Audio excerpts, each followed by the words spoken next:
ഇങ്ങനെയായിരിക്കും കത്തിക്കൊണ്ടിരിക്കുക. ഓസിന്ന് നമ്മൾ കത്തിക്കഴിഞ്ഞ് ലാസ്റ്റ് ഇവിടെ ആയിരിക്കും വന്നിട്ടുണ്ടാവുക. ഇത് ഇങ്ങനെ ഒരു ഫയർ കണ്ടു കഴിഞ്ഞാൽ നമ്മൾ ആ ഭാഗത്ത് നിൽക്കുവോ? ഇല്ല, ആ ഭാഗത്ത് നിൽക്കില്ല. ഈ സാധനം പൊട്ടിത്തെറിച്ചു പോകുന്നുള്ള ആ പേടി കൊണ്ട് നമ്മൾ നിൽക്കില്ല. പക്ഷേ ഇങ്ങനെ ഇട്ടിട്ട് പോകുന്നതാണ് ഏറ്റവും വലിയ ആപത്ത് എന്ന് പറയുന്നത്. ഇത്ര സുഖമായിട്ടും ഈ സാധനം പൊട്ടിത്തെറിക്കില്ല. ഈ ഗ്യാസ് തീരുന്നത് വരെയും ഇത് കത്തിക്കൊണ്ടിരിക്കുകയുള്ളൂ. നമ്മളിങ്ങനെ കെട്ടിപ്പിടിച്ചിരുന്നാലും ഇതിനൊന്നും സംഭവിക്കില്ല. പക്ഷേ ഇത് പൊട്ടിത്തെറിക്കും. അതെപ്പോഴാണെന്നുള്ളത് പറയാം. അതിനു മുമ്പായിട്ട് ഇതെങ്ങനെയാണ് കെടുത്തുക? ഇങ്ങനെ ഒരു ഫയർ നമ്മൾ കണ്ടു അല്ലേ? ഇങ്ങനെ ഒരു ഫയർ നമ്മുടെ മുമ്പിൽ വന്നു വിട്ടു. നമ്മൾ ഇതിനെങ്ങനെയാണ് അപ്രോച്ച് ചെയ്യേണ്ടത്? നമുക്ക് റെഗുലേറ്റർ ആദ്യം ഓഫ് ചെയ്യാൻ പറ്റുമെങ്കിൽ റെഗുലേറ്റർ ഓഫ് ചെയ്യാം. അതെങ്ങനെയാണ് ഓഫ് ചെയ്യേണ്ടത്? എന്തായാലും ഈ തീ ഉണ്ടാകുമ്പോൾ അതിന് ഫേസ് ആയിട്ട് നമ്മൾ വരുന്നത് അല്ലെ, അതിന്റെ ബാക്ക് വശത്തൂടെ പോകുന്നു. സുഖമായിട്ട് റെഗുലേറ്റർ ഓഫ് ചെയ്യുന്നു. ഓക്കെ, റെഗുലേറ്റർ ഓഫ് ചെയ്തു. ഇനി റെഗുലേറ്റർ ഓഫ് ചെയ്യാൻ പറ്റാത്ത സിറ്റുവേഷൻ ആണ്. നമ്മുടെ കൈ അതിൻ്റെ ഉള്ളിലേക്ക് ഇടാൻ പറ്റുന്നില്ല എന്ന് വിചാരിക്കാം. നമ്മുടെ കൈയെ അതിന്റെ ഉള്ളിലേക്ക് ഇടാൻ പറ്റുന്നില്ല. നമുക്ക് ആ തീയെ റെഗുലേറ്റർ ഓഫ് ചെയ്തുകൊണ്ട് കെടുത്താൻ പറ്റുന്നില്ല. അങ്ങനെയെങ്കിൽ നമുക്ക് എന്ത് ചെയ്യാം? നമുക്ക് ലൈവ് ആയിട്ട് നമ്മുടെ ഈ ഒരു കൈ ഉണ്ടെങ്കിൽ തന്നെ, ഒരു വിരലുണ്ടെങ്കിൽ തന്നെ ഇതിനെ കെടുത്താൻ സാധിക്കും. അത് സിമ്പിൾ ആയിട്ട് ഇതിന്റെ ബാക്കിൽ കൂടെ പോയി അതൊന്ന് അടച്ചു പിടിച്ചു. ഓക്കെ, നമ്മുടെ കയ്യിലേക്ക് ഒന്നും പറ്റിയിട്ടില്ല, ഒരു ചൂടോ ഒന്നും അറിഞ്ഞിട്ടില്ല.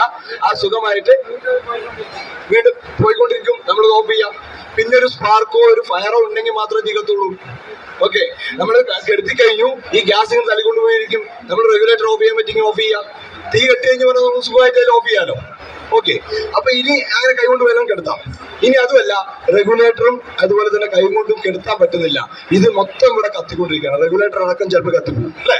റെഗുലേറ്റർ മൊത്തം കത്തിപ്പോവും. ഇതൊന്നും ചെയ്യാൻ പറ്റാത്ത അവസരമാണെങ്കിൽ നമ്മൾ കട്ടിയുള്ള പുതപ്പോ ചാക്കോ വെള്ളത്തിൽ മുക്കാം. വെള്ളത്തിൽ മുക്കിയിട്ട് എന്ത് ചെയ്യുന്നു? ഇതില് കൊണ്ടുപോയി ഇടാം. ഓക്കെ, അപ്പൊ ഓക്സിജന്റെ റിലേഷൻ കട്ട് ചെയ്തുകൊണ്ട് കത്താൻ സഹായിക്കുന്ന വാതകം ഓക്സിജൻ ആണെന്ന് അറിയാലോ അല്ലെ? എന്ത് സാധനമാണെങ്കിലും കത്തണമെങ്കിൽ എന്ത് വേണം? ഓക്സിജൻ വേണം. ഓക്കെ, അപ്പൊ നമ്മൾ എന്ത് ചെയ്യാം? ആ സാധനം കൊണ്ടുവന്ന് പുതപ്പോ അല്ലെങ്കിൽ കട്ടിയുള്ള ചാക്കോ കൊണ്ടുവന്ന് നനച്ചു കൊണ്ടുവരണം. ഇനി അതും അല്ലെങ്കിൽ ഒരു പെയിന്റ് ബക്കറ്റ്, കാലിയായിട്ടുള്ള പെയിന്റ് ബക്കറ്റ്, പ്ലാസ്റ്റിക് ബക്കറ്റ് വേണ്ട കേട്ടോ. അതിട്ട് കഴിഞ്ഞ് പറഞ്ഞാൽ ഉരുകി പോകും. പിന്നെ അത് നന്നായി കത്തുകയുള്ളൂ. കട്ടിയുള്ള പെയിന്റ് ബക്കറ്റ് എന്ത് ചെയ്യാം? കാലി ബക്കറ്റ് കൊണ്ടുവന്നിട്ട് ഇതിന് മേലെ ഇടാം. ഇനി അതും അല്ലെങ്കിൽ എന്ത് ചെയ്യാം?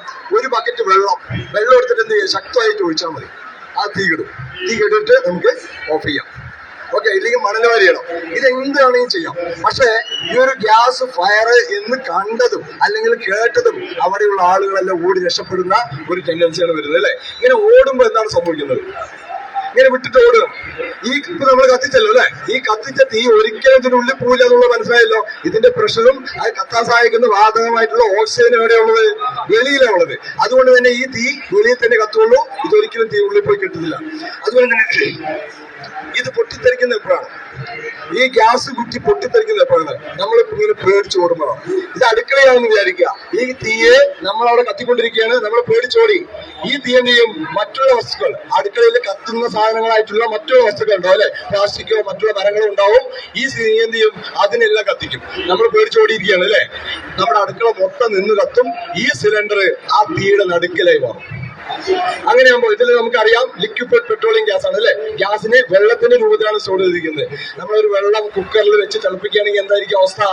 അത് തിളച്ചു പൊങ്ങി ലാസ്റ്റ് അതിന് ആ നീരാവിയായി പ്രഷർ കൂടി ആ വിസിലടിക്കാൻ തുടങ്ങും അല്ലെ? അതുപോലെ തന്നെയാണ് ഇതിലും ചെയ്യാൻ പറ്റുന്നത്. വെള്ളം തിളച്ചു പൊങ്ങും. അത് ദ്രാവകമായിട്ടുള്ള LPG തിളച്ചു പൊങ്ങി എന്തെയും വാതക രൂപത്തിലേക്ക് മാറും. അതിന്റെ വ്യാപ്തം കൂടും, അതിന്റെ പ്രഷർ കൂടും. അതിൽ നിൽക്കാൻ പറ്റാത്തത്ര പ്രഷർ ആകുമ്പോൾ അത് ചെയ്യും? പൊട്ടിത്തെറിക്കും. നമ്മുടെ വീട് എന്ന ഒരു സ്വപ്നം ചിലപ്പോൾ ഇല്ലാതായി മാറും. ഇതാണ് നമ്മൾ ചെയ്യുന്നത്. അപ്പൊ നമ്മൾ എന്താ ചെയ്യോ? അതിന്റെ തുടക്കത്തിൽ തന്നെ ഗ്യാസ് ലീക്ക് ആണെങ്കിൽ ശരി, ഗ്യാസ് ഫയർ ആണെങ്കിൽ ശരി, നമ്മൾ അതിനെ പ്രിവെന്റ് ചെയ്യാനുള്ള ധൈര്യത്തോടു കൂടി നമ്മൾ അതിനെ അറ്റംപ്റ്റ് ചെയ്യുകയാണെങ്കിൽ സുഖമായിട്ട് നമുക്ക് ആ ലീക്കിനെയും ഫയറിനെയും ഇല്ലാതാക്കാം. വലിയൊരു ആപത്തിനെയും തന്നെ ഇല്ലാതാക്കാം. Okay, thank you. Gas leak ആയി കഴിഞ്ഞാൽ നമുക്ക് അറിയാനുള്ള മാർഗം, ഡൊമസ്റ്റിക് പർപ്പസിന് എല്ലാം ഉപയോഗിക്കുന്നത് അതിലൊരു കെമിക്കൽ ചേർക്കുന്നുണ്ട്, ഈഥൈൽ മെർക്യാപ്റ്റൻ എന്നുള്ളത്. അത് നമ്മൾ അത് ലീക്ക് ആയി കഴിഞ്ഞാൽ നമുക്ക് മണം സ്മെല്ല് മൂലം നമുക്കത് അറിയാൻ സാധിക്കും.